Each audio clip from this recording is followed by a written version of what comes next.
Welcome. Thank you all for joining us on our second conference call of the year, webinar of the year. I'm excited to have our team here with you today. And we're kicking off our presentation on alternative portfolio management. And I'm Charlie McQueen, President of McQueen Financial, here to meet with you today and moderate a discussion that'll be between our Chief Investment Officer, Craig Cecilia, and Managing Director of McQueen Financial. Craig has lots of experience, over 30 years experience in the industry, managing portfolios, and he's also our Chief Interest Rate Predictor, who's been spot on for the past about 17 years. Really excited about that. And joining us also today is Zach Whaley. Zach is a Senior Investment Advisor. He's with our Financial Institutions Group. Zach works with a lot of clients in management of their investments and also asset liability management position. Zach is, it says here, 20 years of experience. I think it might be 22. I think he's trying to make himself look younger today, but we appreciate Zach's. There may be some rounding. Yeah, a little rounding. Math guys never round. So, as usual, a little administrative activities here. If you have any questions, if you move your mouse around, you'll see a bar pop up with questions. Please feel free to submit them at any time. I will interrupt the presenters if it makes sense and ask the questions as we go along. Otherwise, I will do the questions at the end of the presentation today. Today's webinar is being recorded, and if you'd like a copy of it, please let us know and we'll send it off to you and your team. This is a CPE eligible presentation, and we're going to be here for a little bit. We're going to ask some great polling questions, and if you put your information in for CPE credits, the certificates will automatically be emailed to you a few days from now. So today, we decided to add a little something here, a little bit of an economic update in the beginning, just given what's been happening in the market and our industry here for the past couple of weeks. Then we're going to get into alternative investment portfolios and then have questions and answers. So with that, as we start off, just to talk for a few minutes about what's going on in the world. We used to talk about the yield curve. We do have a yield line. The black dotted line was the yield curve back in December of 2012. Those of you that have been with us for a number of years will know that we've kept that reference line in place effectively from December 28th of 2012. We've not changed it because we haven't gone real far. But what you'll see now is we've had a significant decline in long-term yields. Long-term Treasury yields hit an all-time low back in December of 2012 at about 1.6, 1.7%. And then over this last few days, we've actually seen the 10-year Treasury get down to as low as 33 basis points. When this picture was taken, it was 43 basis points. And actually, currently today, it's 63 basis points. So we're talking only about a 50% change of yield here in the last day or so, just minor swings. But what you'll notice here is all yields are extremely low across the board. Very interesting, different environment we're in. And then we're going to talk a little bit about margin compression today to give a little foreshadowing. A graph that we've had in our economic update now for several months, if not several quarters. It's one of my favorite new graphs that we've had for a long time. And this is comparing international 10-year bond yields. We've talked about this in a lot of investment meetings and ALCO meetings. And we've always talked about how the U.S. 10-year Treasury was high compared to other industrialized nations. And when we look back, Germany now trading at negative 90 basis points, Japan negative 16 basis points, UK 9 basis points, and now the United States, again, when this picture was taken, 44 basis points. So we're now much closer in line to other industrialized nations than to other countries such as China. Again, China's not a democracy, and Brazil, which has had a lot of problems and potential defaults only a few years back. So we're more in line with industrialized nations now, which gives us an expectation where we should probably be here for a longer period of time. Looking at the historical yield curve, those of you that know me, this is one of my favorite charts. Fed funds rate is the red line going back from 2001 to today. The blue line is the 2-year Treasury, and the black dotted line is the 10-year Treasury. So we're back down now to the lows that we hit on the 2-year Treasury back in 2011, 2012. The 10-year Treasury is at all-time new lows, and the Fed funds rate, which took a big drop down, we had an intra-meeting emergency cut last week of 50 basis points. We're looking at potentially a significant rate cut next week. On Wednesday, we have a Fed meeting, and the range of cuts are anywhere from 25 basis points to 75 basis points, with the market actually predicting 75 basis points. So this is the Fed funds futures, and looking at the Fed funds meeting date and implied rates. March 18th, again, the meeting coming up 8 days from now, next week on Wednesday. It's predicted that we go to a range of 50 to 25 basis points in Fed funds, and that we remain there for the next 12 months forward. So big change in the predicted Fed funds or implied Fed funds rate. We are believing that there is going to be a rate change. We're going to talk much more about this on Friday, which I'll lead to in a moment. But we do expect to see rates change here next week. Last but not least, in the economy, we have seen a significant modification to oil prices. Oil prices have come crashing down. There's been a battle between OPEC nations, effectively looking at what's happening in Saudi Arabia and Russia and fighting, and we had oil decline in the neighborhood of 20% yesterday, down to about $32 a barrel. We're a little higher than that today. It's recovered a little bit. Lower oil prices are good for the economy, but it also does cause some problems when we get to these levels with shale and oil production in the United States. The U.S. is industry independent right now, or oil independent right now. We actually export a little oil. We export a lot of natural gas. And this could put a little bit of a kink in that as it becomes low levels for the companies to actually produce and pull oil out of the ground. So with that, I will add, coming up here, you'll be receiving an email later today. We are going to be holding an economic update this Friday at 2 p.m. Eastern Time, 11 a.m. Pacific Standard Time, and 9 a.m. Hawaii time for our Hawaiian friends. So we're going to be doing this Friday. We're going to go through where we are with the economy, talk a bit about what the interest rates mean to us, and as financial institutions, what is the situation and how should we be prepared to go forward, talking about margin, talking about earnings, investment opportunities, deposit yields, and loan yields. So with that, we're going to go off to our first polling question.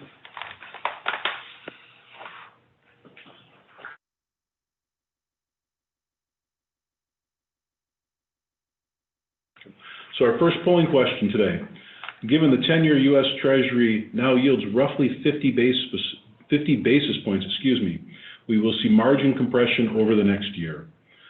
So a bit of a layup question here is we put it out here early on, and then we'll keep this open for about 30 or 40 seconds.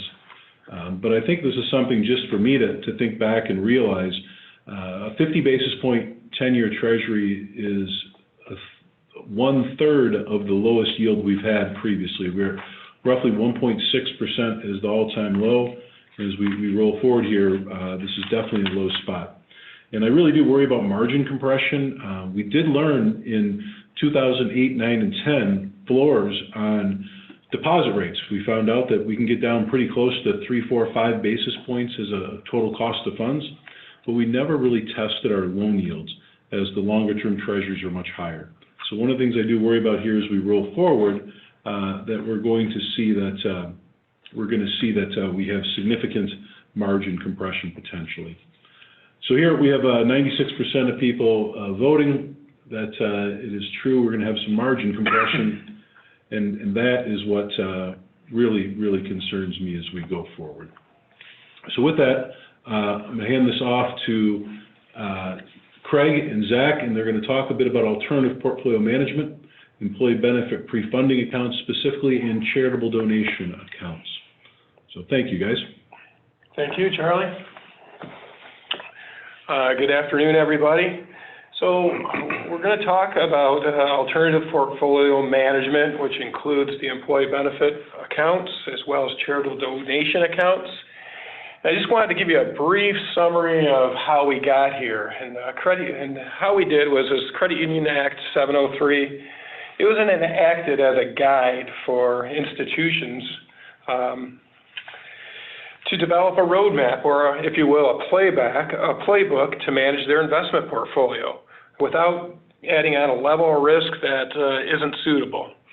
But since then, regulation was created for your benefit to allow an institution to carve out a small percentage of its assets to put into securities that would otherwise be considered impermissible. These dollars are what we're going to talk about today. It's the alternative portfolios.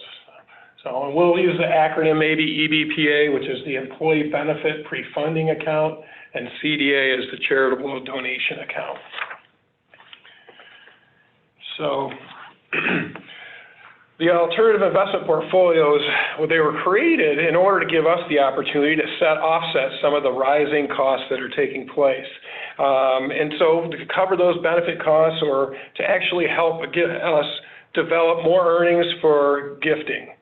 So some of the securities that we'll get into later on in this presentation, I'll just mention them, which would be equities, some ETFs, some corporate bonds, maybe some preferred stocks as well. So before we get started though, one of the very common questions that come up during meetings with clients and with prospects are, what are some of the limitations for getting into alternative investments? And one of them is the rule for employee benefit accounts. The guidance that we have right now is 25% of equity. Right on for the EBPA, right? Right on, Zach. Yep. Yeah, so I think it's, just to jump in here real quick, Craig, I think that's a good way to say it is it's guidance. Because if you look through the regulation, you're not going to see 25% anywhere as a limit. And in fact, when we look at some of the portfolios that we've seen, we've seen limits quite a bit higher than 25%, quite a bit higher. But I think it's an important thing to note that while that's guidance, it is typically what we recommend as well. 25% is a great number. It's a way to keep your risk in check. And also their examiners have been given, there's an examiner notebook out there that basically says, if they see a portfolio that goes beyond 25% of their equity, it's not a major problem, no issues, but they will give a little sharper scrutiny on those portfolios. Sure. Excellent point there, Zach. Thank you very much. And that examiner handbook is basically their Bible that they're coming out and examining, looking over how things are being run at the credit union. Thank you very much. From a charitable donation account standpoint, there is a written law in there where it's 5% of equity is the max that one can invest in for a charitable donation account.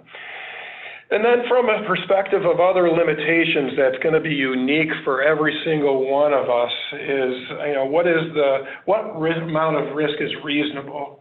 Understanding the risk, and that's one of the things that a regulator goes through and examines is the comprehension of risk and what is the trade-off rewards and correlation of the assets being invested to actual identifiable expenses, and then overall looking at interest rate risk.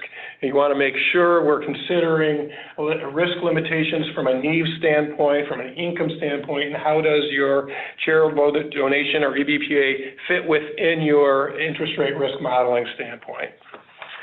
Yeah, right on. So let's get talking about the EBPA specifically. The EBPA, the Employee Benefit Pre-Funding Account, it's designed for credit unions to be able to take some excess liquidity and invest that into investments, as Craig mentioned earlier, that are normally impermissible for that credit union. And this is all for the purpose of covering certain benefit expenses. So when we look at what type of benefit expenses we're talking about, they typically fall into one of these categories, and there are more, but these are some of the big headlines. These accounts can help cover health insurance premiums. They can help cover life insurance costs, retirement benefit costs such as a 401k or 457B and other post-employment plans. I think that brings us to our next question, Charlie. Yes, thank you, Zach. All right, we're going to bring up our second polling question today. And our second polling question, so it's a neat one to me. Is it possible to have an EBA account that is too big? And I think the framework of this is there potentially too much that you could invest in this that you would earn too much money? So that's the spirit of the question, and it's interesting because some of those limitations make you wonder. And last I checked, healthcare costs were a little expensive, so it was some pretty interesting numbers. So we're going to let this go for another couple minutes, or another couple seconds, excuse me. We have most everyone coming in with their voting right now. And as we end the polling, we'll see that this is actually interesting. It's surprising to me. 73% said yes, it is possible to have too big of an EBPA account, while 27% said no. So maybe we talk a little bit about that, Zach. Yeah, no, I think when we wrote this question, we kind of understood it was a little bit of a trick question. So the fact that we're seeing it split 70-20, I mean 70-30 makes sense. So if you said yes, it can be too big, you're probably thinking from a regulatory standpoint, as we just laid out, or a guidance standpoint, and you're thinking about it correctly. If you might have said no, you may be thinking, I have so many costs that there's no way that my portfolio could be big enough to pay for those costs. So in a sense, you're both right, depending on how you look at it. Yeah, it's interesting to me. So I immediately think the expenses, and I think, gosh, how expensive is the 401k plan today? How expensive is the any healthcare expenses? Sure. Healthcare expenses keep going up, so a lot of big expenses here. Absolutely, absolutely. So let's get into some of that. So we actually have a needs test when we talk about how big an account can be. So this kind of feeds right into this. So what do we talk about when we talk about a needs test? It's that a portfolio cannot earn more than your needs. So it's pretty simple. And how do we determine what your needs are? Well, what we do is we add all of our costs together, and then we compare that to the potential income of one of these portfolios. And if we look at that, we want those to make sense. So Craig, when we run these need tests and determining whether these things align, what do we typically find? It's a really good question, and it's probably going to be surprising for some, but not for others who are involved in these markets. But what we typically are seeing, actually 100% of the time, is that the net present value of future expenses, and that's future expenses all rolled back, discounted to a net present value, always exceeds the amount of earnings that a portfolio is assumed to return. Yeah, absolutely. So that goes to the folks that said, no, the portfolio can't be too big. Right. Absolutely. So what do? MFA runs this test annually. We provide documentation. We want to make sure that we're always keeping track of that to make sure that our portfolio size makes sense to those needs. Gotcha. So in talking about, the net present value of these future expenses, I just wanted to paint a picture here, and it's not anything that any of us is going to be surprised about, but looking at the growth of healthcare and the costs. And this chart is basically comparing what is inflation then to say an annualized 6% growth rate. And you can see we normalized it back in 2009 and have grown it forward. And that red dashed line is a 6% growth rate, which is kind of what the assumed annual increase in healthcare benefits are for all of our organizations. And then the dotted black line is the actual inflation rate. So you can see how it's really a concern, not only today, but also going forward into the future. Now, this next page is a little bit more of the same theme. On the top, we're just showing a comparison of our premium increases. Going back in a time frame of a 5-year period from 2009 to 2004, we had a 72% premium increase versus overall inflation was only 13, and workers' earnings were only 17. And more recently, the second to the right, the 2009 to 14, the premium increases at 26% versus wage earnings only 11%. And then lastly, most recently, for the last 5-year period, a 22% premium increases versus workers' earnings only 14%. Now, it's fantastic we have wage inflation taking place, but they're not really keeping up with the employee benefit costs. And so these accounts are designed and giving us the opportunity to help offset some of that pressure on our employees, to help them not, get too bogged down and have them a little bit more disposable income there. The bottom also, more of the same theme. I'd like to look at the top line, the maroon line. It's a single coverage deductibles and how they've grown over the last 10 years. And you compare that to the yellow line, which is inflation, or the green line, which is workers' earnings. And so once again, it really shows the importance of these types of accounts to help offset what we expect, not only that what has happened, but expect to have continue for the next 5 to 10 years. So basically, the employee benefit accounts are actually designed to increase earnings to offset your employee benefit expenses. Yeah, and so speaking about expenses, another expense that a credit union might have, or maybe it sounds a little bit ironic, but maybe an expense that they would like to have, is in giving. So a CDA is the other type of account we're going to talk about today, a charitable donation account. And these accounts, similar to the EBPA, they're designed to take excess liquidity and to be able to invest it in otherwise impermissible investments, but this time it's for the purpose of gifting to charities. So typically, a CDA portfolio is required to gift a minimum of 51% of any amount of income that you make in the portfolio. And what that means is if you're only required to give away 51%, what happens the other 49%? You get to boost your income. Woohoo! You just be able to retain it. It's pretty awesome. But now there's some states that require you to give 100% away.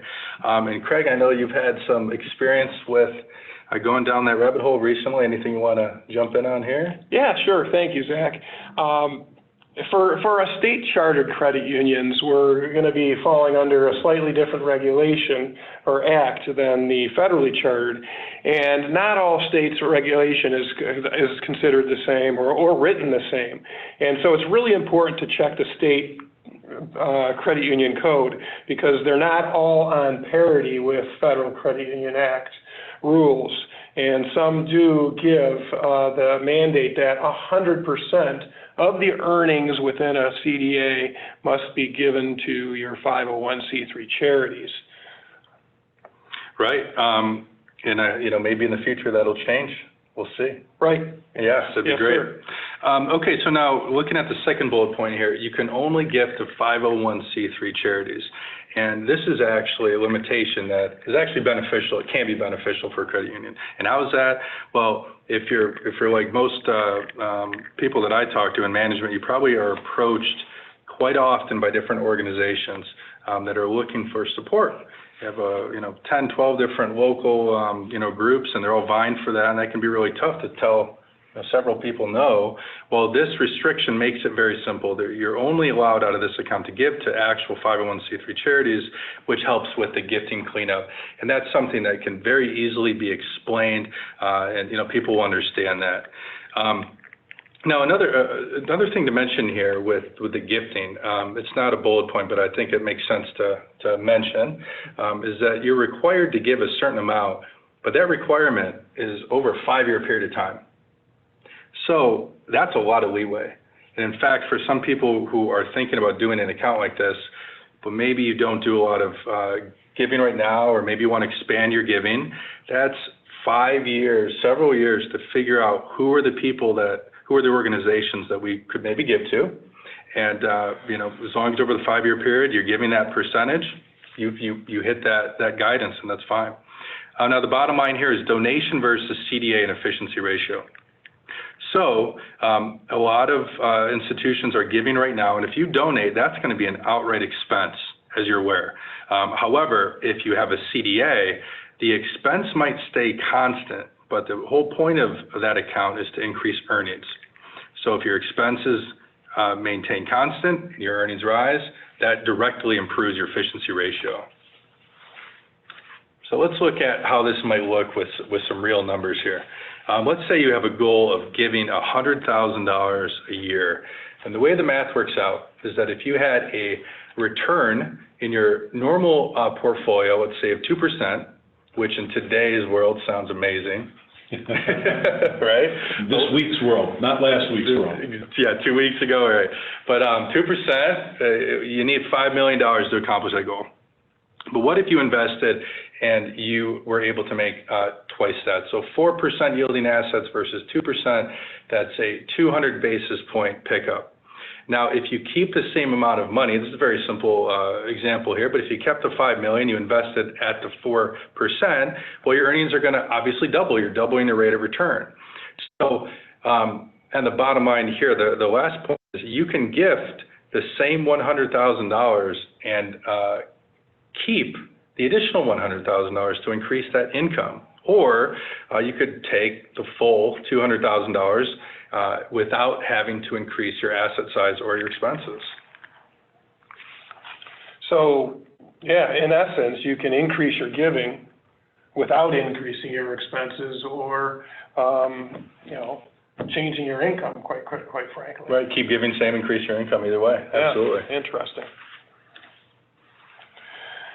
All right, well, thank you, Zach. Ultimately, we got to figure out how do we achieve these goals of increasing income while maintaining an acceptable amount of risk.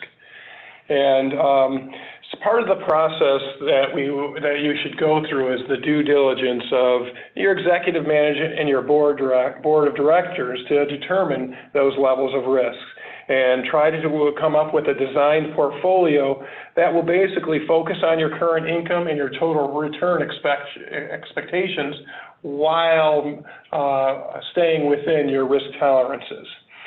Everybody has a different level of risk tolerance. And depending on your specific tolerances, an alternative portfolio, could be focused on any one of a combination of different types of asset classes. In this big picture on the bottom of this slide, you can see there's some value plays in the stock market or in index funds or in mutual funds. There's also some income generation ways to do it through bonds that wouldn't normally be acceptable in your regular investment portfolio bonds or preferred stocks. Or any combination of these types of securities is what we'll talk about a little bit later on structuring different ideas for specific clients. So ultimately, when going through that due diligence, there needs to be some financial objectives identified, and then also look at the different existing characteristics of your balance sheet. So some of the things you consider with your balance sheet would be, what type of asset duration do you have? Would you have a lot of longer-term assets like 30-year mortgages? Capital position and ratio is extremely important. It's one way to think about it is, do you have a buffer there for the balance sheet in the form of excess capital? And then from an income, we want to look at what is your income consistency? Are they strong? Are they consistent? Are they expected to stay where they're at? So we look at that along with the interest rate risk position of the entire balance sheet. What is your need position in a falling rate and rising rate environment? And how do these alternative investments behave in those environments as well? So those all need to be considered before entering into any type of alternative portfolio. And then lastly is just liquidity. The level of liquidity and size of your traditional portfolio, how much liquidity does it provide, and is it adequate? And then also, how adequate is it in a stressed environment?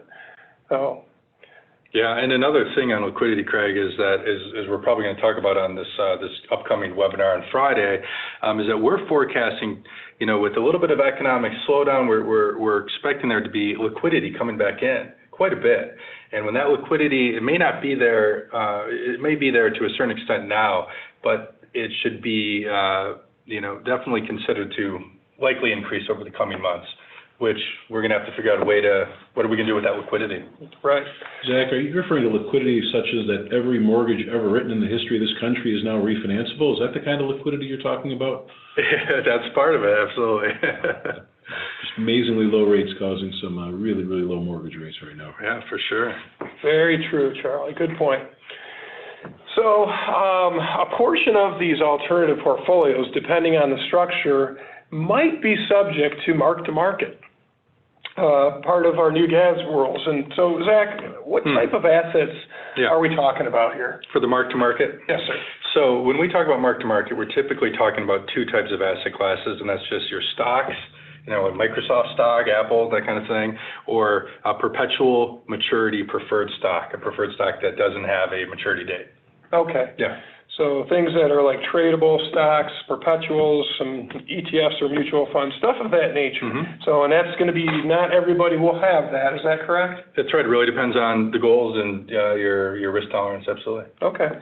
Yeah, so thank you. And some things to consider is when you do have a mark-to-market, it does flow through your income statement, and so it does affect your ratios. So it's really important to be thinking about that and part of the process for due diligence there.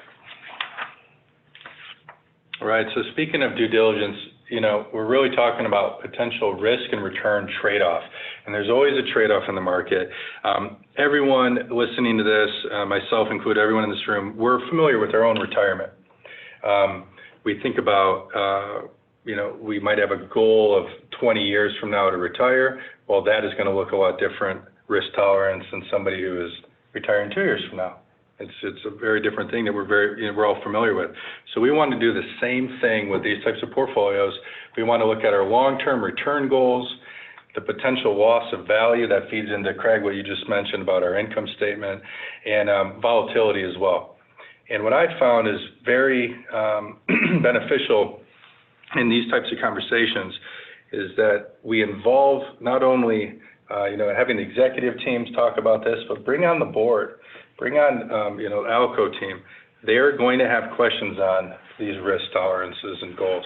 And it's a great opportunity to get them involved and have those questions answered. All right, so looking at different risk and return profiles, we have a few examples right here on this chart. So we can see a 5-year return history and a 10-year return history in those two boxes. And we can also see some negative returns as well on the right-hand side, and this is over the last 10-year period. So focusing on that middle box, the 10-year return, we can see the stock market, whether it be the Dow or the S&P, pretty strong returns over the last 10 years. And then preferred stock, we can see that those returns over the last 10 years have been a little bit less, corporate bonds less so, and we can see agency bonds as well coming in at the bottom there. So why are they different? Well, because the risk profiles are different, so therefore the return profiles are different. These are the types of conversations we need to have to just establish what our portfolio tolerances are. All right, so now let's look at the different portfolio structures. So how do we take these asset classes and develop a strategy, a structure that makes sense? Well, there's a lot of different ways to do this. A couple examples are at the bottom. It may make sense to go into a conservative bond portfolio.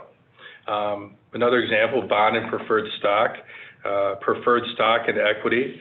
Oftentimes, though, not for everybody, but oftentimes we see a balanced portfolio with preferred stocks, bonds, equities, all kind of balanced in a way that best move towards our goals and our risk tolerance. Okay, so on this chart, Craig, we got a lot of information. These are examples of different portfolio structures. So I just want to mention here that the way that McQueen, the way that we interact with these accounts is that every account that we do is separately managed. So, right, yeah, thank you for pointing that out, because one of the common questions that we get from clients and prospects is well, I'm kind of leery about throwing my money into a pool of money and, trying to hope for the best that it matches what we're kind of looking for in our strategic goals for this account. And the alternative portfolios, whether it's an EBPA or a CDA, are separately managed accounts. It's your pool of money managed based on your policy and determined how you want to invest it. And they're not all going to be a cookie cutter for one type of account, these layouts on this page. It really depends on what you like and what the board of directors is comfortable with to tailor that portfolio to how you want it managed. Yeah, absolutely. Just as an example, you can look in the bottom right there. As I mentioned, balanced portfolios to some degree often make sense, not always, but we can see we're split 33% down the line between those three asset classes that we mentioned before. Just as an example there. Okay, so now this is one of my favorite slides in this presentation because what I often hear when I talk to people that may be involved in these accounts directly, whether it's the CEO, CFO, the finance team, anybody who's going to have their hands on these accounts, they always ask the same question. After we get past, how these accounts work, they want to know, what do they have to do? What are they going to be responsible for? Well, there are a couple things that we can go through and kind of lay that out, and it's all pretty simple here, but it's common sense too, but we need to know what they are. So number one is strategic statement. This is really a way to take our understanding of why we're using this account, what the goals are in this account, and put it in writing, have it in front of the board, and have a record that we can refer to that explains why we are using these accounts and to what end. Second of all, are the policy. Just like our normal investment portfolio, we want a policy in place. We want to have investment limits as well. You can see that here. We want to do that within the context of those goals. And then within what do I have to do, that question, one of the biggest things I hear as well is, what do I have to do with regulators? What are they going to say? Do they like these things? Or am I going to get in trouble? That kind of thing. And here's what we found. We like to notify regulators right away before the process is started, say, hey, this is what I'm looking to do. And by the way, these are all the things I have in place, including what is mentioned above, the policy, the strategic statement, all that. And then what we found is when regulators hear that, they have plenty of time to ask questions. You'll have answers. We can help with those answers, obviously. And when they come to the institution, thumbs up all around because they know you know what you're doing.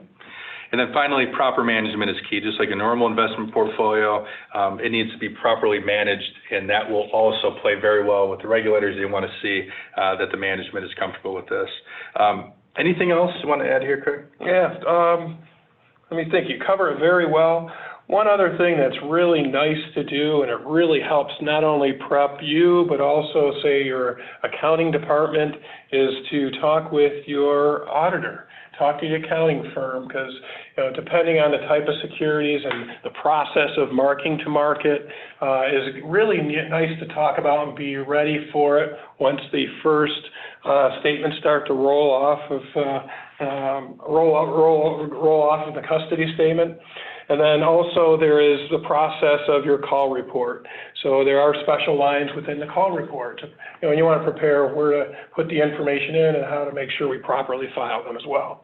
So good. Yeah, Thank you for asking. For sure. Excuse me. So that last bullet point, proper management, is a great segue into this next slide. In order to have this type of portfolio, it really does require you to have a proactive management style. And on an ongoing basis, you got to be constantly looking at this portfolio. It's not necessarily a buy and hold security. It requires a lot of due diligence before, while executing, as well as post-purchase monitoring.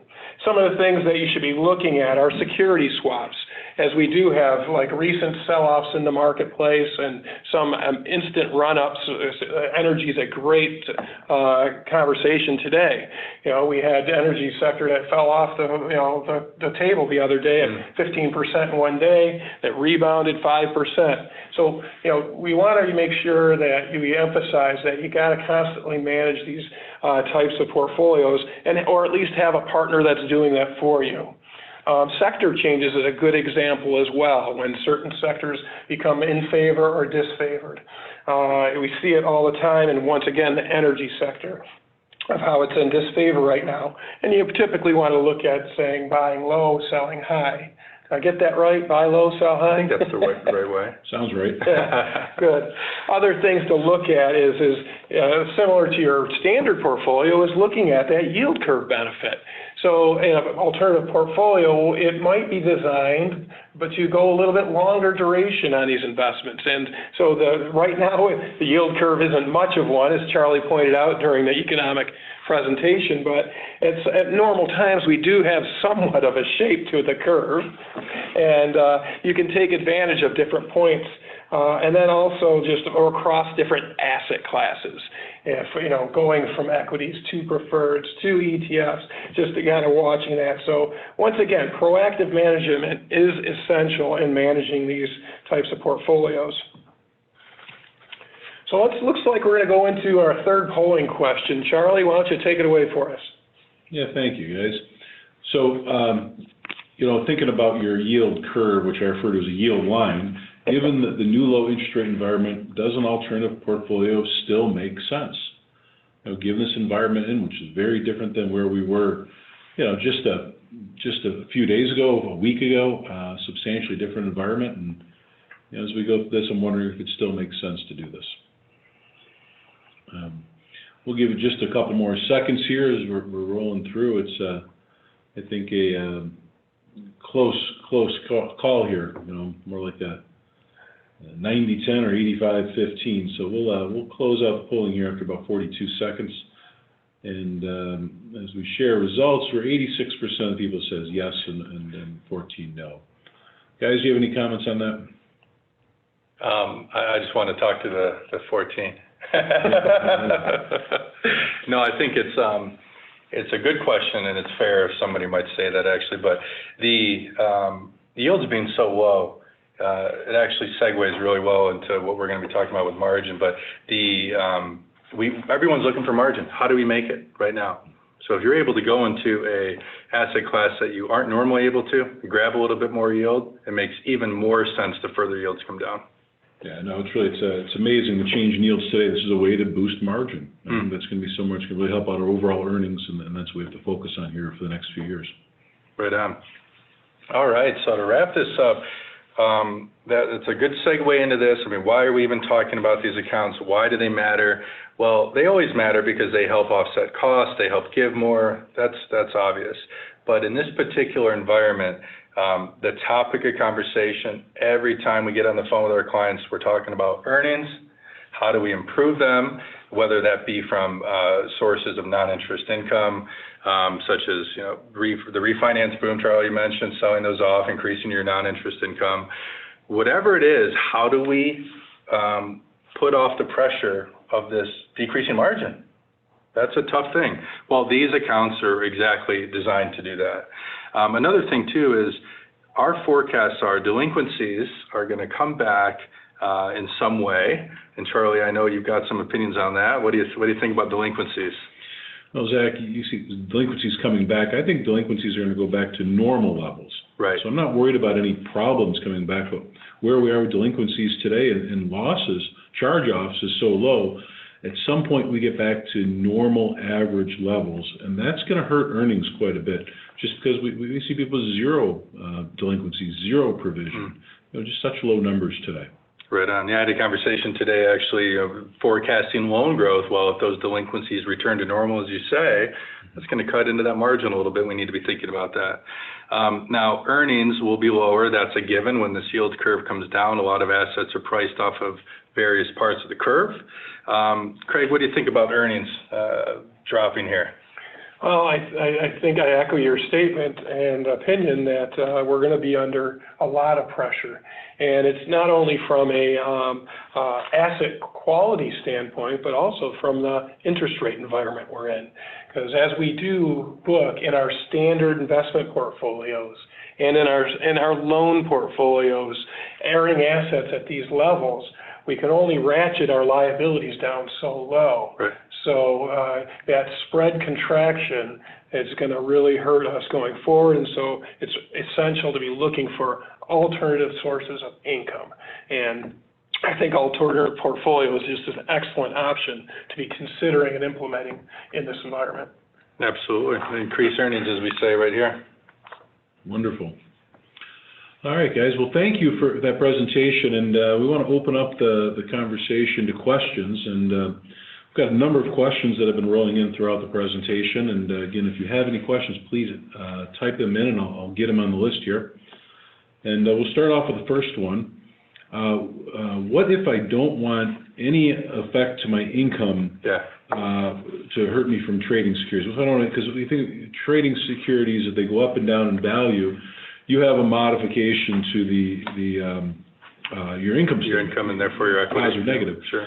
So here, as we look at that, what can we do to minimize that? Yeah, that's an awesome question. I mean, over the last couple of weeks, I've had conversations with folks that want to avoid that completely. They don't want to have it impact their income at all. And what that would mean is that we're really, we can have that conversation, absolutely. That may make sense. But if we do that, we're limiting some of our options, right? We're getting out of equities completely off the table. Okay. Preferred perpetuals off the table. And so what we're really left with are perhaps higher yielding corporate bonds as an option, preferred stocks with maturity dates. And that may make sense. That may make sense for a given portfolio goal, but it may not.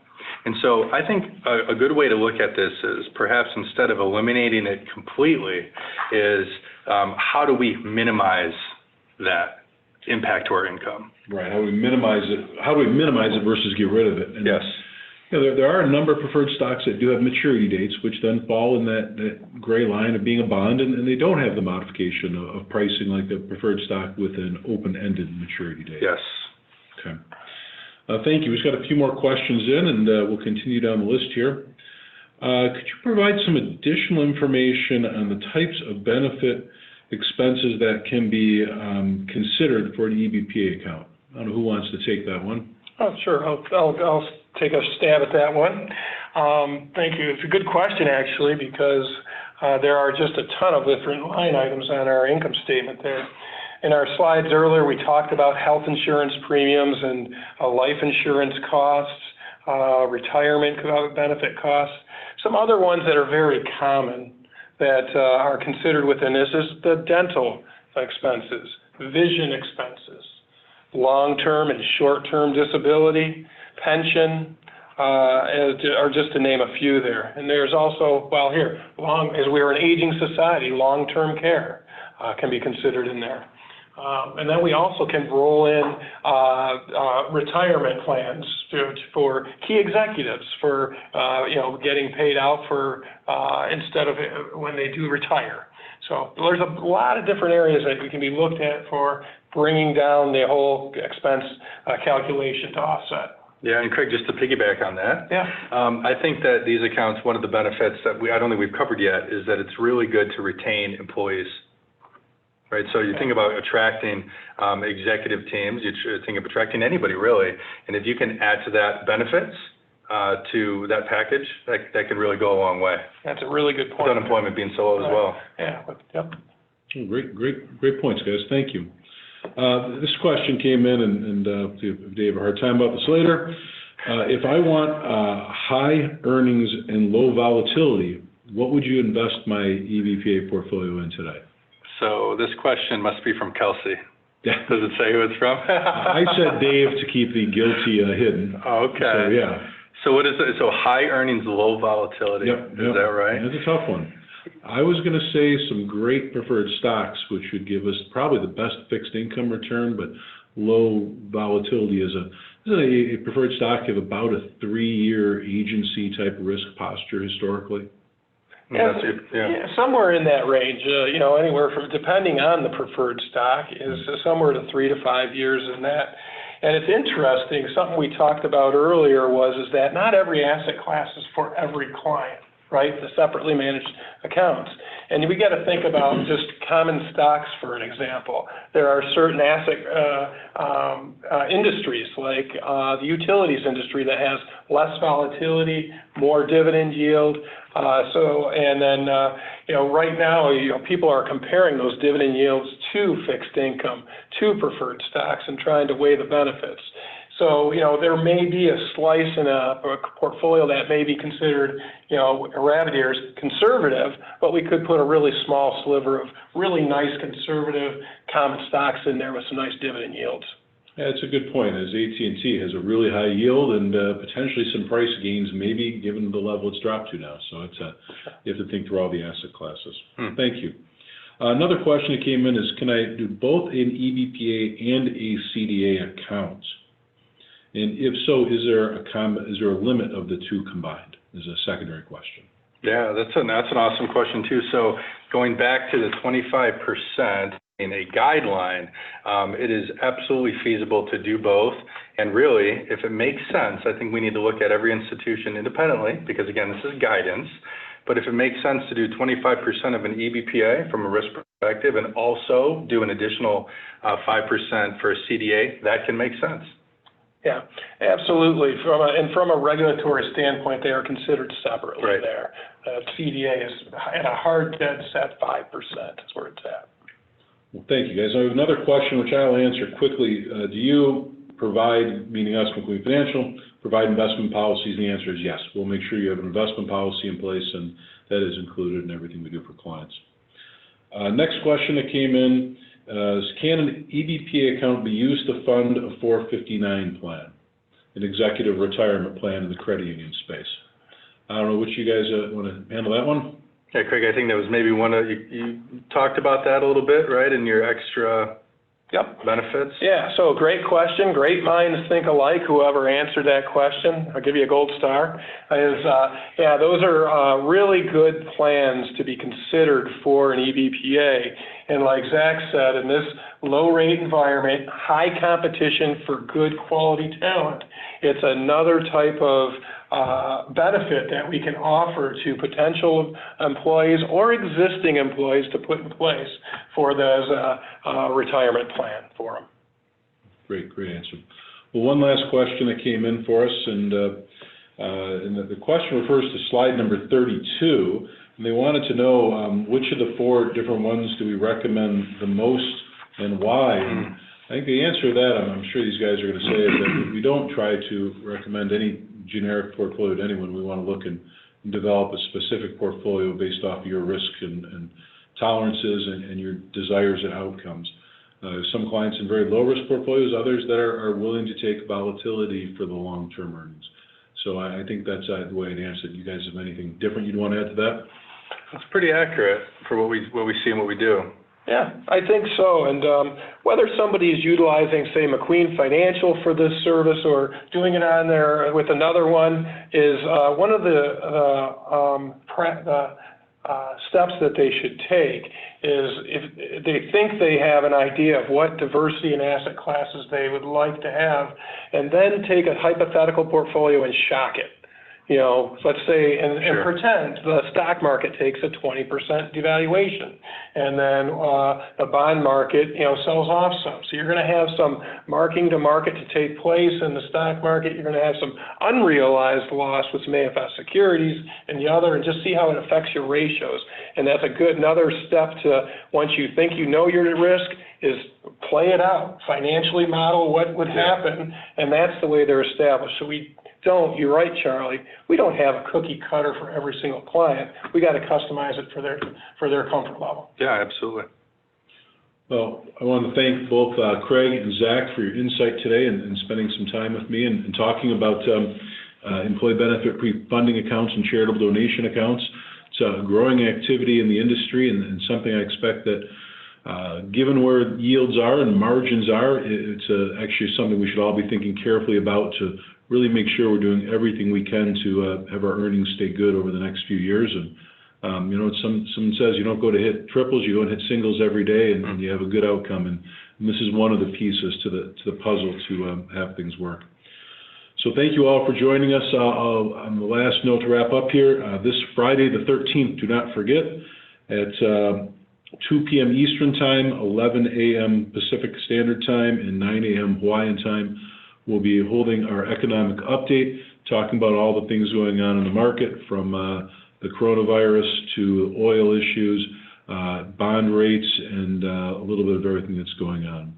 How do we register for that? That's a great question, Craig. Craig just asked, how do we register for that? There will be an email going out this afternoon to everyone. It'll also be in our daily update that goes out tomorrow morning and Thursday morning and Friday morning.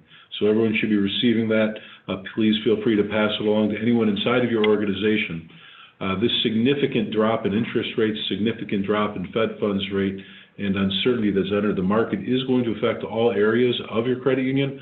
It's going to affect everything from loan pricing to deposit pricing, interest rate risk management, treasury area, cash position. So we're here to help.